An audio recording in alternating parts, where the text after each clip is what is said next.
Cuando hablamos de exilios o destierro de reyes, yo siempre pienso en lo mismo. Yo, Odín, padre de todos, el destierro. ¿Sabes cuál fue el primer rey desde los Reyes Católicos que tuvo que marcharse de España? No lo busques en Wikipedia, te lo cuento yo. Carlos IV. De aquel Borbón a esta parte han transcurrido 200 años y 9 monarcas en España. ¿Y sabes cuántos de ellos no han tenido que marcharse exceptuando a Felipe VI? Solo uno. Alfonso XII, aunque vino del exilio como rey, es verdad. Vamos a hablar de ellos, de los antecedentes de la marcha del rey Juan Carlos. Pero antes de empezar, ¿ves este pedazo de abanico? Lo venden en cualquier tienda.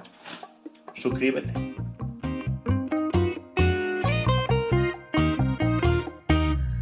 Como sabrás, y si no lo sabes es porque has decidido desconectar de la actualidad de las noticias, bien, o cualquier otra razón, el rey Juan Carlos se va a vivir oficialmente fuera de España.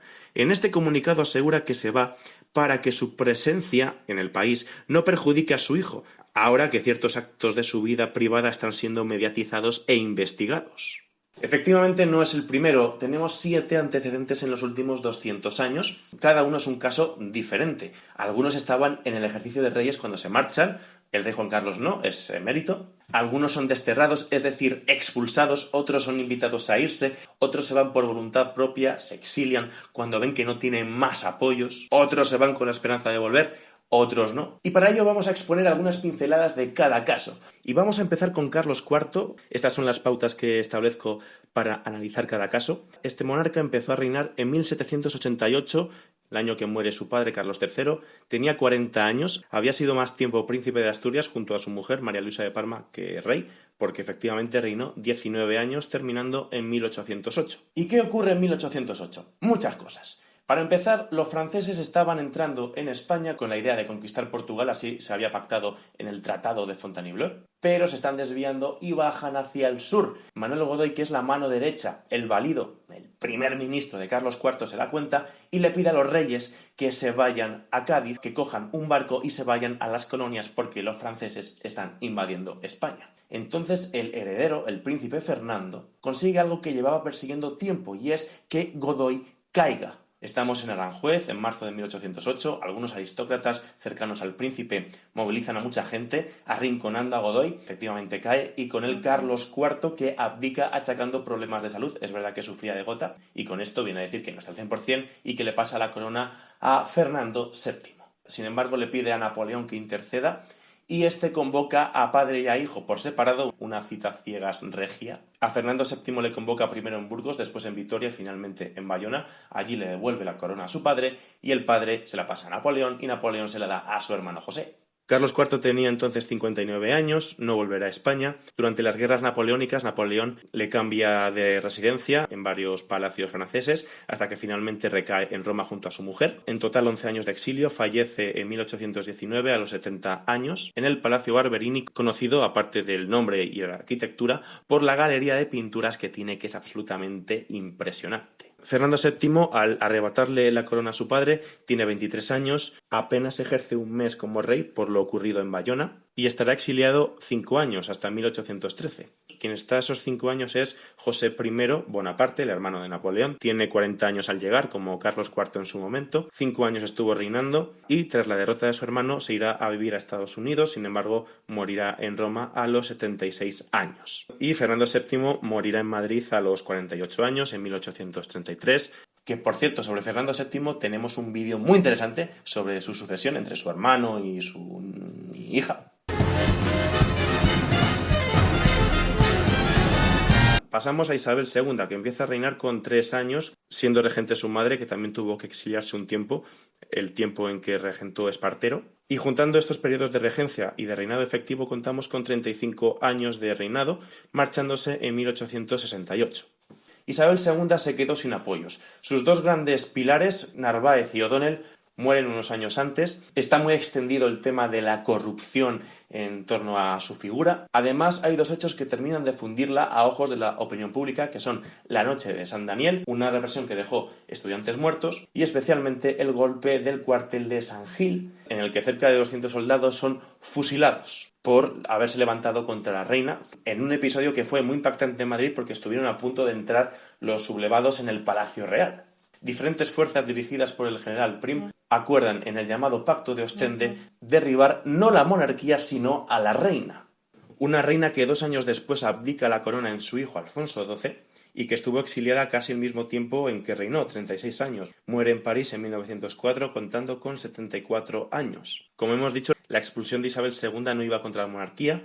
Su sucesor fue un joven italiano, Amadeo I de Saboya. Él está fuera de España cuando es reconocido como rey. Entre otros candidatos, él es el hombre de Prim, el hombre fuerte de la revolución que ha expulsado a Isabel II. El nuevo rey tiene 25 años al llegar a España, reinará poquito más de 2 años antes de que empiece la Primera República y sale de España impotente de haber conseguido la paz entre los españoles. Se sucedieron 8 gobiernos en aquellos 2 años. Él sufrió varios atentados y finalmente anuncia al Congreso que se va. Morirá 17 años después, a los 44 años, en Turín, en el año 1890. Sin embargo, casi desde el mismo momento en que se va Isabel II, Antonio Cánovas del Castillo empieza a preparar el retorno de la dinastía en la persona del joven príncipe Alfonso. Como hemos dicho, su madre abdica sus derechos como reina en él, en 1870, y en 1874, estando, al igual que Amadeo I, fuera de España, es reconocido rey con pronunciamiento militar incluido en Sagunto por parte de Martínez Campos.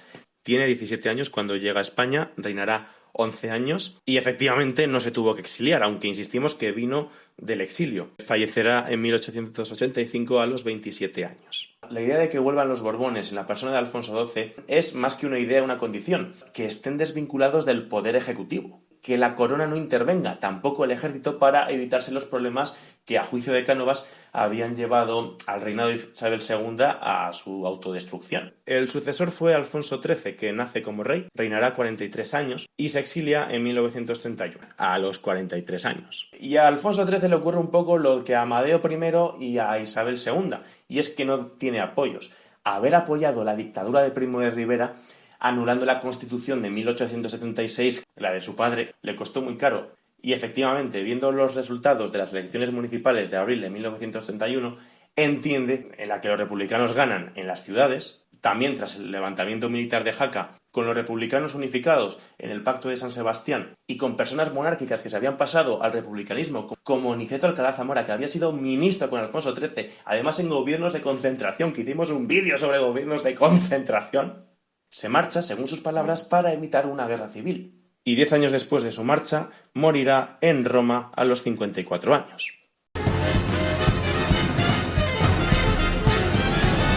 Tras la guerra civil y derrotada la República, sus esperanzas de volver como rey se frustran y el testigo lo recoge su hijo, Juan de Borbón, el padre del rey Juan Carlos, que utilizará a su hijo, Juan Carlos, como avanzadilla para ser nombrado rey de España. El rey Juan Carlos viene a España en 1948, con 10 años. Hay un documental sobre el rey Juan Carlos que se ha hecho ahora especialmente conocido en los últimos días por el tema de su marcha, que explica muy bien esta estrategia de su padre. Os lo dejo abajo junto a otro documental que también está guay. Pero la idea de don Juan de Borbón, que vivió toda su vida en el extranjero, también ya en la democracia, se viene abajo cuando su hijo es nombrado sucesor de Franco en 1868. Tiene 30 años y 7 años después es proclamado rey de España. Fueron 39 años de reinado, en 2014 abdican su hijo y el pasado 3 de agosto de 2020, a sus 82 años, anuncia que oficialmente se va de España. Aquí la cosa será ver cuánto tiempo está fuera, si vuelve y dónde fallece y a qué edad. Felipe VI tiene 46 años a la hora de llegar a ser rey. Este año se han cumplido 6 y, al igual que Carlos IV, por ahora ha sido más tiempo príncipe de Asturias, heredero, que rey. Y como veis, el final de los reyes dice mucho sobre lo que ha sido su reinado. Si el rey Juan Carlos tuviese que haber abdicado por esta cuestión, o sea, todo hubiera sido muy diferente. En En estos días la prensa está abordando diferentes hipótesis según las líneas editoriales de cada medio, si el gobierno está detrás, si ha sido la Casa Real, en qué porcentaje ha sido decisión del propio rey. Bueno, todos los casos son diferentes, pues ahí está la historia para hacer investigaciones más profundas que este vídeo, por supuesto, para estudiar estos procesos. Y antes de terminar, decir que también he hecho este vídeo para compilar, lo tenéis en la descripción, los artículos de prensa que se han centrado en estos antecedentes históricos, que siempre es interesante aprovechar estas circunstancias para hablar de historia, para hacer divulgación, por eso sale este vídeo. Y nada más, yo y el Abanico os deseamos que lo paséis lo mejor posible, sed muy responsables, sed prudentes, no queráis volver a escuchar el Resistiré en los balcones, por favor. Y nada más, hasta pronto.